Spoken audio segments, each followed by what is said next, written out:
Assalamualaikum warahmatullahi wabarakatuh. Waalaikumsalam warahmatullahi wabarakatuh. Sampurasun Dan pes. Salam dan bahagia Bapak Ibu guru hebat SDN 8 Ciserre. Perkenalkan, saya Wina Nur Fitriani. Saya akan melanjutkan pemaparan yang tadi sudah dijelaskan oleh Pak Bambang dan juga Bu Yeni. Ya, materi selanjutnya yaitu mengenai kebutuhan dasar manusia dan dunia berkualitas. Oke. Nah, di sini ada lingkaran, ya. Di sini berisi kata-kata mengenai kebutuhan dasar manusia.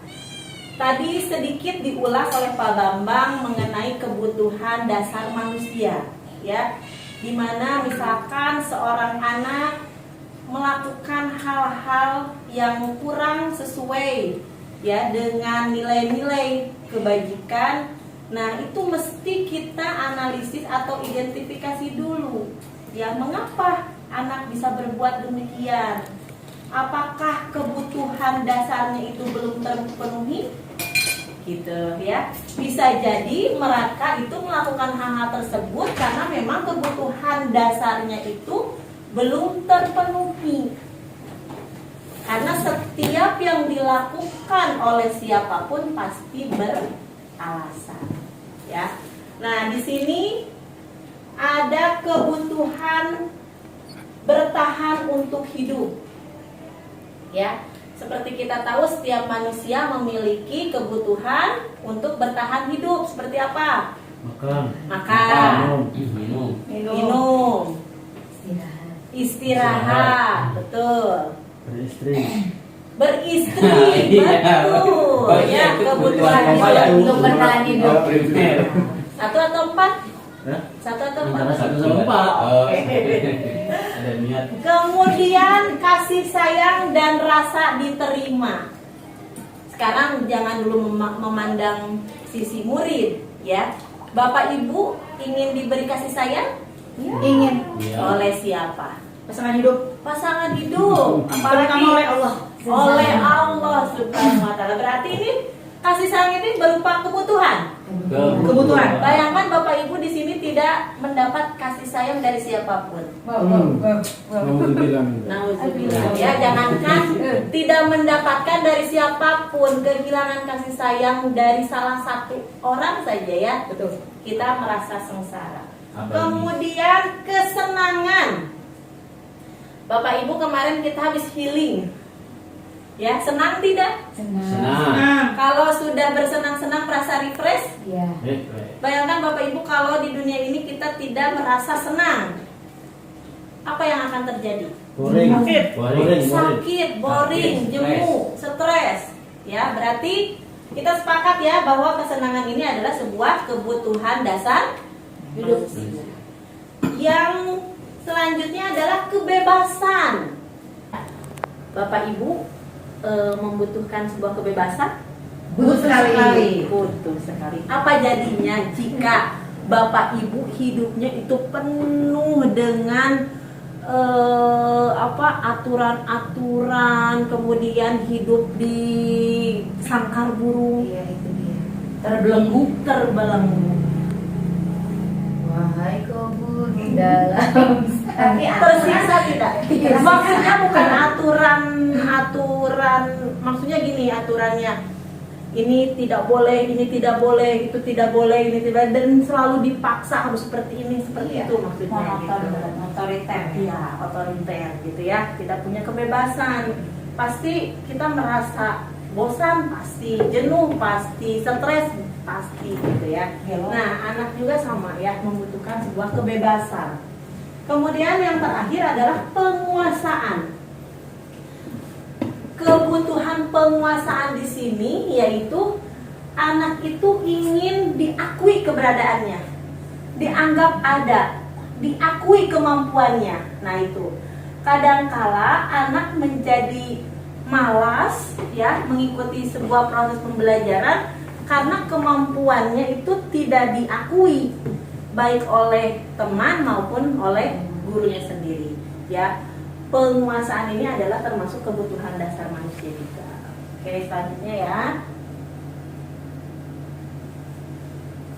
Nah, ini yang tadi sudah dijelaskan. Bertahan hidup, contohnya keselamatan, keamanan, kesehatan, memiliki keturunan, ya. Termasuk tadi sudah dijabarkan makan, minum, ya, memiliki istri, ya. Nah ini. Kemudian cinta kasih, keintiman, keanggotaan, keterhubungan dan hubungan. Yang ketiga kesenangan, hiburan. Tadi udah dijelaskan ya, kemarin kita sudah hiburan, kegembiraan, tawa, belajar. Kemudian kebebasan, kemerdekaan, mobilitas, pilihan, kreativitas. Yang terakhir adalah penguasaan, kontrol, prestasi, kompetisi atau pengaruh. Jadi dari sini prestasinya, kompetensinya itu diakui, ya, dihargai. Nah ini adalah 5 kebutuhan dasar manusia yang memang harus terpenuhi. Jika salah satu ini tidak terpenuhi, maka akan terjadi sesuatu, ya. Bisa jadi sesuatu itu berupa penyimpangan, gitu ya. Atau misalkan tindakan-tindakan siswa yang tidak sesuai dengan nilai kebajikan dan lain sebagainya. Nah, kita perlu menuntun murid untuk belajar memenuhi kebutuhan dasarnya dengan cara yang orang lain juga bisa memenuhi kebutuhan dasar mereka. Apa yang bisa kita lakukan?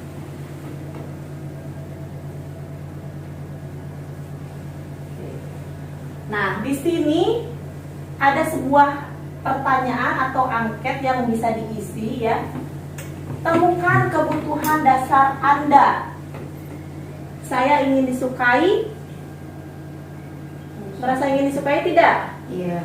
Saya sangat dekat dengan teman dan keluarga saya. Iya. Saya bersedia bekerja untuk orang lain.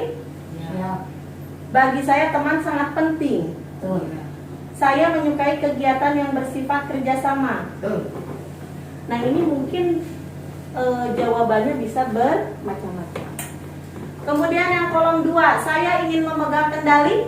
Tidak selalu. Tidak. Saya mengamati sebelum mencoba hal-hal baru. Iya. Iya. Saya merasa stres dengan kesalahan saya. Tidak. Kadang-kadang bisa jadi. Saya sangat teratur dan sistemik. Iya. Iya. Saya suka menjadi yang terbaik. Iya. Ya, Antara oke. tidak. Nama terbaik. Saya ingin memiliki pilihan. Iya. Oke, saya butuh untuk bergerak. Iya. Saya suka mencoba. Coba. Saya tidak terlalu terpengaruh oleh orang. Tidak. Saya mencoba kegiatan apa saja yang baru saya bisa terlibat di dalamnya. Bisa. Kemudian yang keempat, saya ingin menikmati apa yang saya kerjakan. Betul sekali. Konsentrasi saya tinggi. Tidak. Saya adalah kolektor dan suka permainan. Iya. Kolektor? Permainan apa Anda? Tidak. Permainan itu. Nggak apa-apa, beragam ya. Ini kan yang harus kebutuhan. tergantung permainannya. Saya suka melucu. Nah, itu kerjaan dia. Saya menyenangkan walau sedang berperilaku menyebalkan. Iya, tidak menyenangkan. Iya. Sebelumnya Setiap manusia mempersepsikan kebutuhan dasar mereka secara berbeda. Tadi buktinya antara Bu Ina dengan Bu Santi kan berbeda dalam menjawab, dengan Bu Is berbeda. Kemudian memiliki kebutuhan dasar, sehingga mereka memiliki kebutuhan dasar yang tingkatannya berbeda-beda pula. Tuh. Ada yang mungkin bisa hiburan itu setahun sekali kuat, ada yang saya mah harus setiap hari. Nah, kan kebutuhannya berkurang beda-beda. walaupun itu hanya sekian. Kita perlu memahami kebutuhan dasar murid agar bisa mengetahui cara menuntun mereka dengan tepat. Seperti contohnya di kelas Bu Ina Hamzah. Kira-kira kebutuhan dasarnya apa yang paling dominan? Dia apa? Ingin diperhatikan. Ingin diperhatikan, berarti kasih sayang, kesenangan, penguasaan atau kebebasan. Kalau perhatian semuanya sih. Salah satu yang paling dominan kira-kira. Yang paling dominan buat si Hamzah kebebasan dia, dia maunya apa. Oke, nanti kalau kebebasan bisa ya. Yuk temukan kebutuhan dasar kita dengan cara mengisi kuesioner.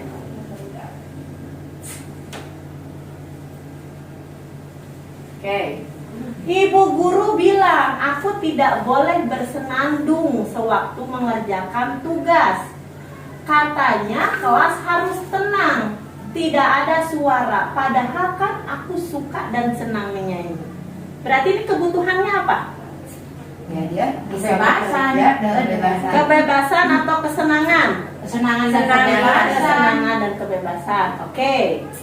Ibu guru tidak menyapaku hari ini, padahal aku pakai jepit rambut baru. Perhatiannya.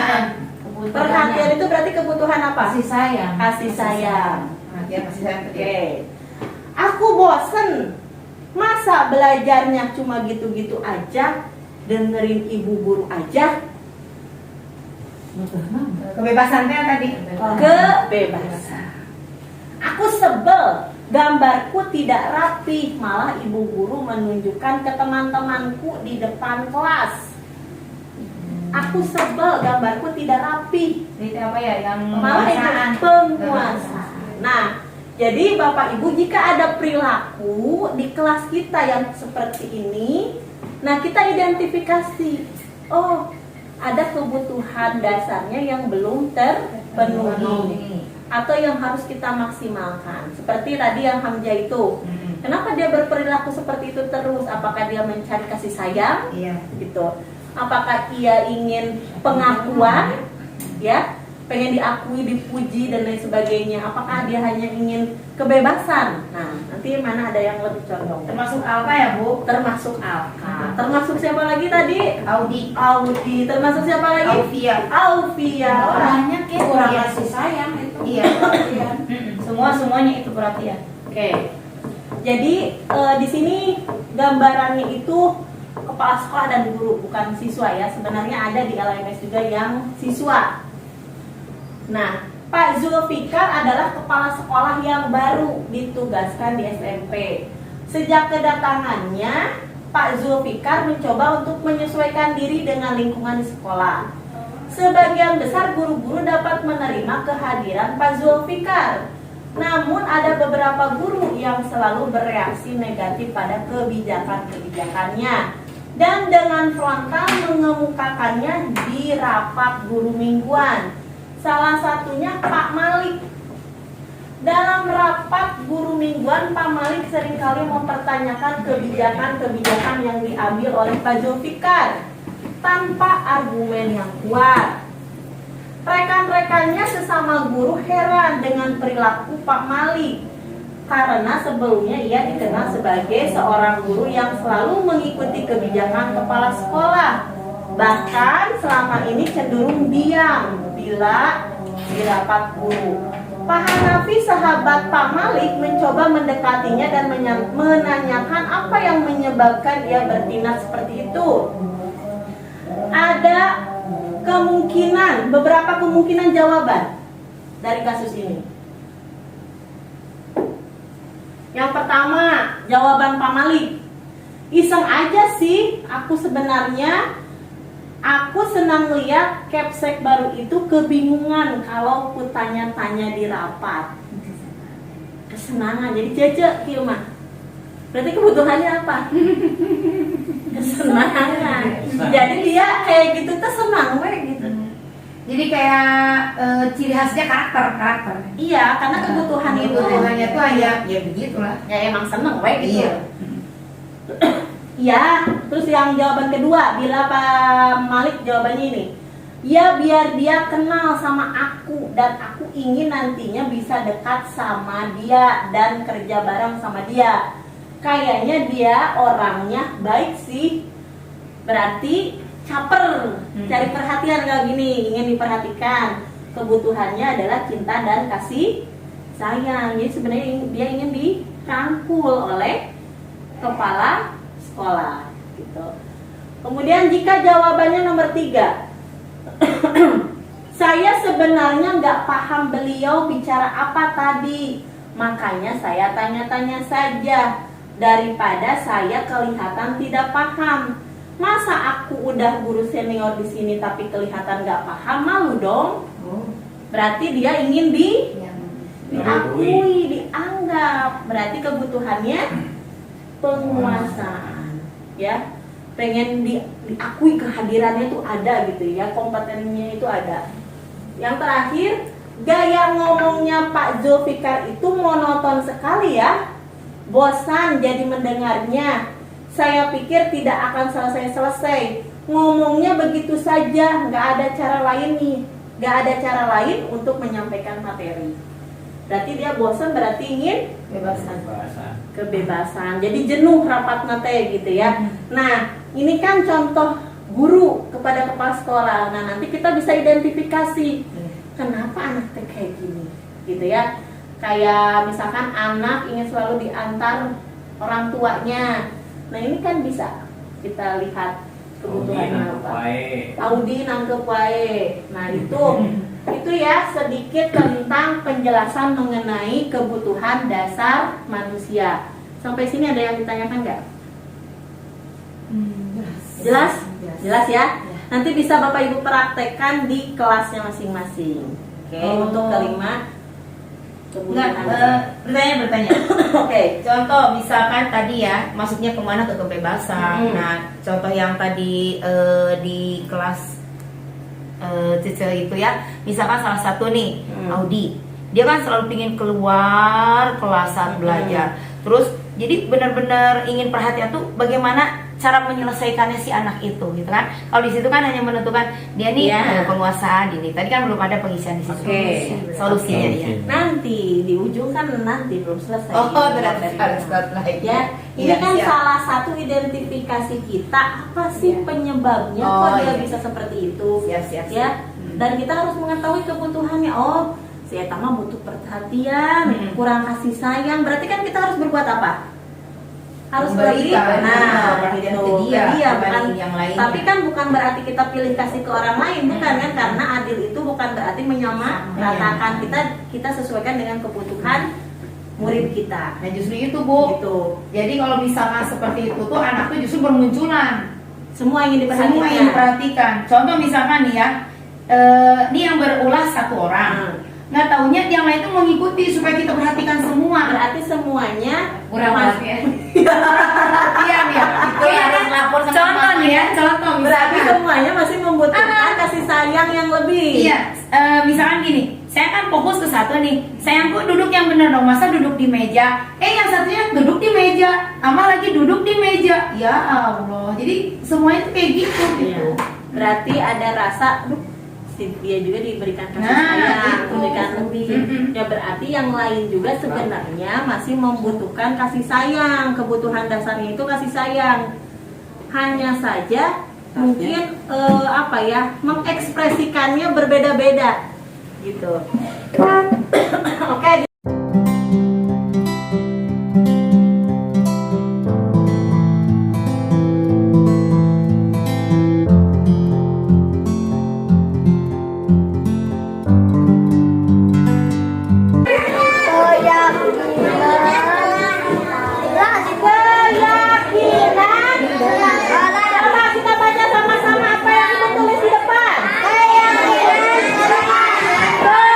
Keyakinan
itu perbuatan baik atau tidak baik? Baik atau tidak baik? Cium yang bilang baik. Berarti kalau lari-larian terus ibu lagi menjelaskan baik. Baik. Cium yang tidak baik. Kalau bu guru lagi menjelaskan terus ada yang lari-larian, yang lari-larian itu perbuatan baik atau tidak baik? Cium yang tidak baik. Cium yang baik. Kenapa baik? Kenapa lari-larian saat ibu menjelaskan kenapa baik? Kenapa baik? Kenapa aku baik? Baik atau tidak baik? Kalau bu guru lagi menjelaskan harusnya dengarkan dengan tertib. Boleh gak kalau bu guru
setelah melaksanakan pendidikan guru penggerak ini ya. Jadi pada saat ini identitas yang dianggap berhasil itu atau sukses adalah manajer. Kenapa? Karena perilaku siswa itu berasal dari kontrol diri mereka sendiri gitu.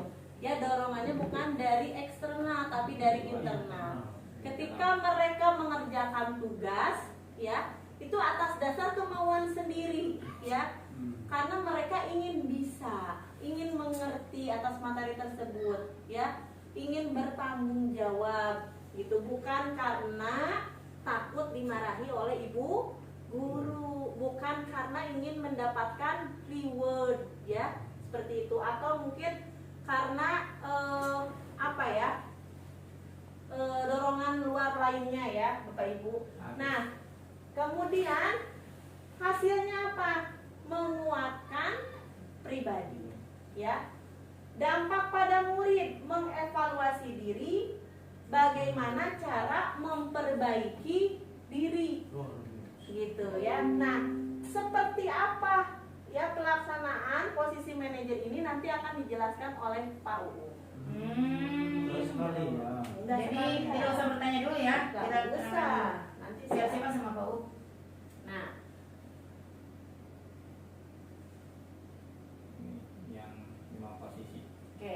Saya kecewa sekali dengan kamu. Siapa yang mengatakan? Posisinya. Posisi guru siapa yang tadi? Kan tadi ada 5. Penghukum, pembuat merasa bersalah. Ketiga itu Teman. teman. Keempat itu Pemantau. pemantau. Ada kesepakatan dulu. Kalau kamu tidak mengerjakan tugas, nanti tugasnya 2 kali lipat. Nah, itu pemantau. Yang terakhir adalah manajer. Nah, ketika ada seperti ini, pernyataan seperti ini, saya kecewa sekali dengan kamu. Berarti posisi gurunya Saya bersalah. membuat orang merasa bersalah. Saya kecewa sama kamu. Ibu guru sedih, Jadi seolah-olah guru itu yang bersalah gitu ya. terintimidasi gurunya itu oleh Tertekan. murid, tertekan. Kamu tidak pernah benar melakukannya. Langsung Penghukum. Yang ketiga, ayolah lakukan demi ibu nak. Teman. Ya. Yang keempat, apakah kamu mau mendapatkan stiker bintang hari ini? Pemantau. Ya, memberikan reward. Bagaimana kamu bisa menyelesaikan masalah ini? manajer tadi. Manajer. Manajer ya. Manajer. Jadi nanti Jadi dia tahu yang anak. memberi solusinya. Anak. Bukan kita harus minta maaf, gantiin, lari, nggak seperti itu lagi. Tapi ketika misalkan dia melukai temannya, apa yang harus kamu perbuat setelah melukai teman kamu? Gitu. Jadi nanti anak sendiri yang mengubah sendiri. Kan kalau kita tuh suka bertanya dulu, gimana pertamanya, so kayak gimana? Nah, cerita, itu gimana tuh? berarti ibu tuh sebetulnya sudah mulai melakukan Oh, manajer. Ya. Mantap. Hanya mungkin kita baru tahu istilahnya. Iya, iya. Tapi terkadang kita dalam satu hari di dalam kelas kita berganti posisi, betul nggak? Betul. Ya, gitu ya. Iya. Karena sesuai dengan kondisi, apalagi kita sebelumnya nggak tahu bahwa penghukum itu dampaknya negatif. Ya. Nah, yang terakhir, kamu selalu yang paling terakhir. Hukum. Karena ini ada pembulian, Iya. menyakitkan perasaan, gitu ya. Nah, selain terakhir, neng nong neng nong neng. Nah, ini yang harus dipakai. Nah, ini ya, Bapak Ibu. Posisi kontrol yang membantu murid memiliki motivasi intrinsik. Nah, tadi Artinya intrinsik, ya. motivasi dari dalam diri mereka, yaitu ketika kita berada pada posisi kontrol, monitor, atau Manajer. manajer. Gitu ya Bapak Ibu. Sekian dari saya, mudah-mudahan bermanfaat bagi Bapak Ibu. Ini masih menggantung materinya, nanti akan diteruskan oleh Bapak UU, ya. Jadi bagaimana sih posisi kita sebagai manajer itu? Ya, mohon maaf bila ada kesalahan. Saya tutup. Billahi taufiq wal hidayah. Wassalamualaikum warahmatullahi wabarakatuh. Waalaikumsalam warahmatullahi wabarakatuh. Terus.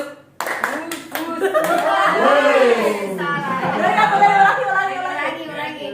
Power Us. 1, 2, 3. Ayo. Lanjut ya. Oke. Nah, materi selanjutnya yaitu tentang posisi kontrol. Apa itu posisi kontrol? Kita suka mengontrol seseorang, Iya, supaya apalagi yang punya pasangan. Siapa yang kena? aku ke murid maksudnya. Oh, ke kontrol murid. Kontrol murid. Ngontrol murid supaya apa tujuannya? Pada saat tujuan kita mengontrol murid supaya dia ikut aturan main kita di kelas. Supaya ikut aturan main. Oke, ya. Kemudian, apakah cara mengontrol kita dengan cara memaksa? Untuk anak-anak murid yang sekarang kayaknya nggak bisa dipaksa. Dipaksa justru malah nggak nyaman, terasa ketidaknyamanan itu langsung terasa. Oke, pada saat berarti- kita paksa. Tapi pernah melakukan paksaan? Pernah. Tapi untuk yang sekarang tidak memaksa karena karakternya, Iya, berarti ya, karena iya. kebutuhan siswanya. Oke, bagus. Nah, di sini kita akan jelaskan mengenai 5 posisi kontrol dari seorang guru. Nah, di manakah posisi kita? Yang pertama adalah punisher, berarti punishment berarti hukuman yang tadi sudah dijelaskan oleh Pak Bambang ya. Bagaimana guru itu posisinya itu apa sebagai penghukum, ada hukuman. Kalau dia selalu memberikan hukuman, berarti dia penghukum. Yang kedua, apa itu? Membuat merasa bersalah. Oh, Misalkan Bu Cece gini, kamu mah Audi gitu sih sama ibu, kamu gak kasihan sama ibu capek dari tadi. Kamu kalau kayak gitu nanti ibu dimarahin sama bapak kepala sekolah, kamu gak kasihan lah gitu. Jadi merasa membuat anak itu bersalah. Beda dengan yang tadi yang punisher atau penghukum. Kalau itu spontan, misal kesiangan, kenapa kamu kesiangan? Gak mau tahu alasannya apa, langsung lari misalkan 10 keliling. Nah itu kan penghukum. Kemudian body, teman. Nah ini kan yang selalu kita apa ya, selalu kita bukan laksanakan, selalu menjadi kebingungan. Bingung anak teh ari di bageran ngalunjak, ari di kasaran kan ayeuna mah nggak boleh. Nah berarti di bageran itu tuh ini jadi teman. Ketika kita memposisikan diri kita kepada menjadi teman kepada siswa, otomatis ada rasa apa dari anaknya? Nyaman pasti. Tapi negatifnya merasa berani iya, kan? berani. Ngalunjak Dilindungi teh, ngalunjak teh di bageran ngalunjak. Nah ini karena merasa nggak ada batasan, sesama kayak seperti teman. Kenapa? Karena gurunya sendiri memperlakukan murid itu sebagai teman. Nah yang keempat, monitor. Memonitor. Ya, kalau memonitor itu kita buat kesepakatan. AA Teteh jika terlambat nanti harus ini gitu ya. Jika tidak mengerjakan PR nanti harus mengerjakan PR 3 kali lipat. Nah ada kesepakatan dulu memang gitu. Nah ini disebutnya monitor. Jadi ketika nanti anak melakukan kesalahan, ada konsekuensi yang harus dilakukan oleh siswa. Nah, ini manajer yang terakhir. Ya, perbedaannya nanti bisa dilihat dari sini. Apa itu manajer?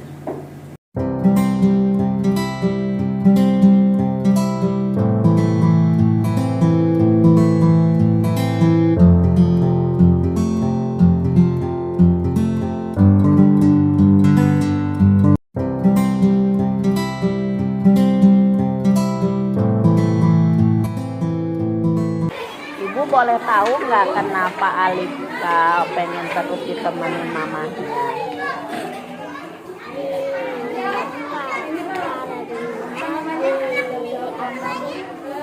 Di papan tulis itu ada yang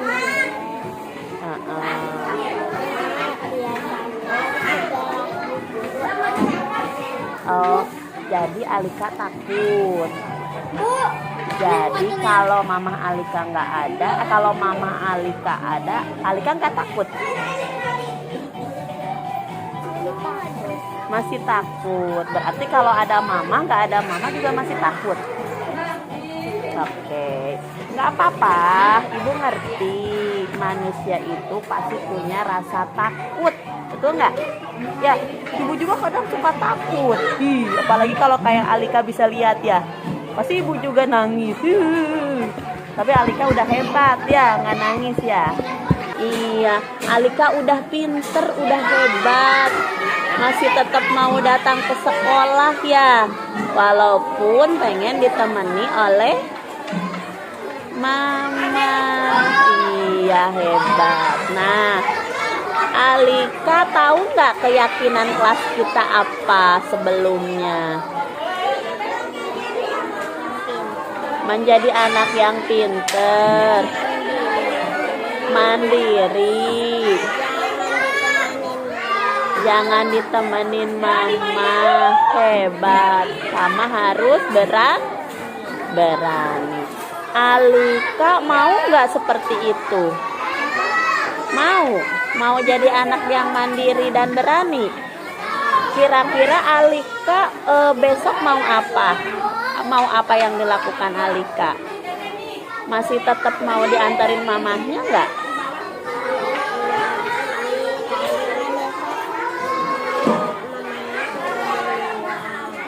Oh, masih tetap mau ditemenin, tapi mamahnya nunggu di luar sedikit-sedikit. Jadi kalau sekarang mah kan masih ditemenin di kelas ya. Tapi nanti mah mau mamahnya nunggunya di luar aja. Jadi Alika di kelas sama bu guru aja ya. Iya, siap. Oke, tos dulu dong. Makasih ya udah mau kerja sama dengan bu guru ya. Iya, silakan duduk lagi ya. Ya. Silakan duduk yang rapi. Apa kabar hari ini?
Coba bayangkan kalau ATT semua tinggalnya dekat dengan TPA, bagaimana?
ya sayang. Ih, pinter.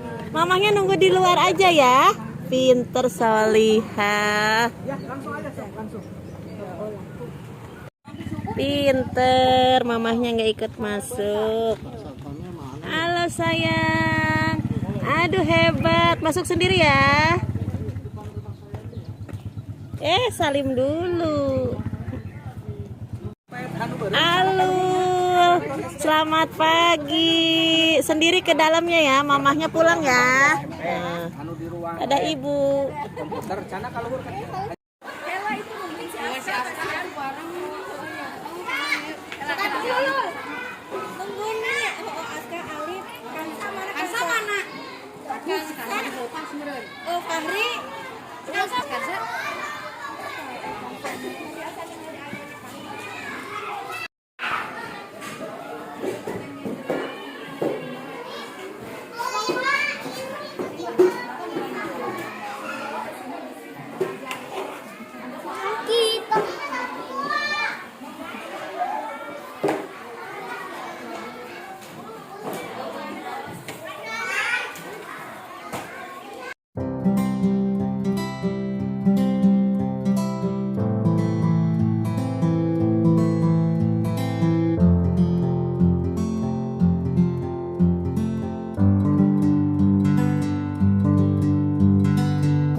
Nah, di sini terbagi menjadi 3. Tadi kan ada 5 ya.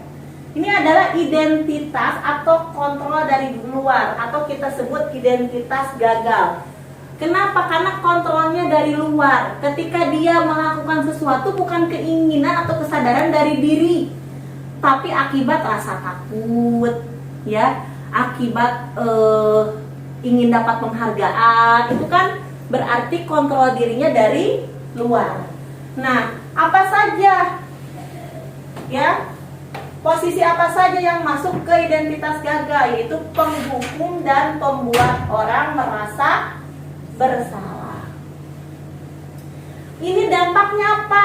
Memberontak, menyalahkan orang lain atau berbohong. Betul tidak? Kadangkala karena merasa takut, anak jadi gak jujur, membohong, ya. Atau lama-kelamaan dia bisa memberontak. Kemudian membuat merasa bersalah, menyembunyikan, menyangkal, sama berbohong juga, ya. Kita tuh baik Bapak Ibu ingin mengontrol, ya, supaya anak itu ada di jalurnya gitu ya, biar sesuai, biar berakhlak dan lain sebagainya. Tapi ternyata menggunakan posisi ini ada dampak negatifnya, gitu. Kaitannya dengan dunia berkualitas, murid meletakkan guru di luar dunia berkualitas. Murid, nah ini juga sama, ya. Jadi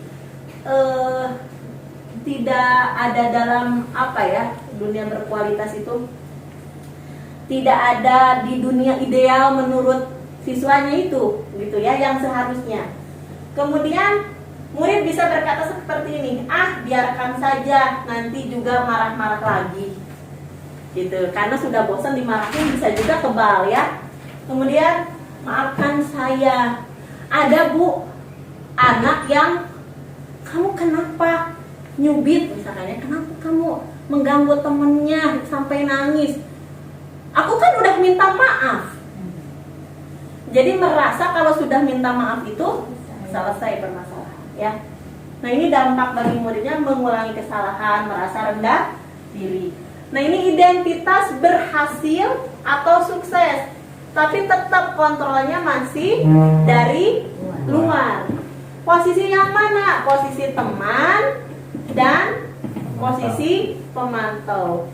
Ini masih mengharapkan imbalan atau ketergantungan kepada orang lain. Jadi dalam materi disiplin positif ini, ya Bapak Ibu, dikatakan bahwa penghargaan dan penghukuman itu adalah sebuah ilusi sebetulnya. Ya. Jadi penghargaan, baik hukuman maupun penghargaan itu adalah ilusi. Tahu kan ilusi seperti apa? Jadi seperti tidak ada dampaknya. Walaupun niat kita ya zaman dulu reward and punishment itu tuh benar-benar dijadikan ini banget ya. Ngetren banget. Tapi sebetulnya dari semenjak ada itu teh. kurikulum 2000 kurikulum 2000 berapa ya? Kurikulum 2006 juga udah nggak ada ranking sebetulnya. 2013 udah nggak ada ranking, nggak ada yang namanya penghargaan gitu. Karena apa dampaknya? Bisa saja mengakibatkan keangkuhan, sombong, egois pada yang mendapatkan peringkat 1, 2, atau 3. Kemudian bisa juga anak melakukan hal-hal licik atau di luar nilai kebajikan untuk mendapatkan hal tersebut, ya.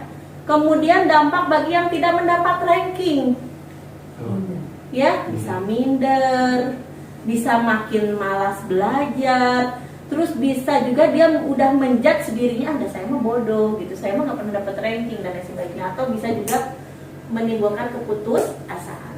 Jadi kebalik ya. Kalau dulu kan istilahnya yang kurang itu malah jadi semangat. Aku harus seperti dia. Iya. Jadi sekarang mah kebalik. Jadi malah ya udah gue pengen kayak gini jadi. Iya, betul. Mental block. Iya, emang gitunya. Jadi Mending ini ada yang misalkan sampai ke putus asa. Iya yang sampai gitu kan. Iya. Kayak gitu. Karena tidak tercapai apa yang dia inginkan itu. Kayak tadi kata Bu Eis, penghargaan, bisa jadi penghargaan itu membuat harapan yang sangat tinggi kepada anak ya. Nah, hasilnya ketergantungan. Jika guru memposisikan sebagai teman, maka anak itu akan ketergantungan. Bisa jadi nanti ketika pindah kelas, naik ke kelas 2, 3 dan sebagainya, dia nggak mau sama orang lain karena sudah merasa dekat dengan ini. Kemudian menyesuaikan diri bila diawasi. Ini yang pemantau yang tadi itu. Anak-anak jika kesiangan nanti misalkan membersihkan kelas gitu ya. Apapun lah konsekuensinya. Anak-anak jika tidak mengerjakan PR, nanti PR-nya jadi 2 kali lipat. Nah, dia itu melaksanakannya jika diawasi saja. Karena kalau tidak diawasi oleh guru, ya sudah, nggak ada ibunya gitu. Ya, nggak ada pengawasan. Dampak pada murid lemah, tidak mandiri, tergantung. Menitik beratkan pada sanksi atau hadiah untuk dirinya.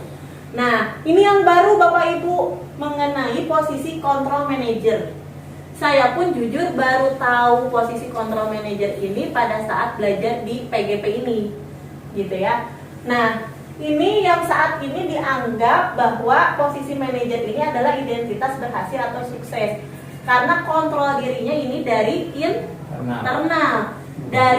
Jadi memang kemauan anak sendiri ketika anak mengerjakan PR ya emang dari nuraninya dia ingin bertanggung jawab.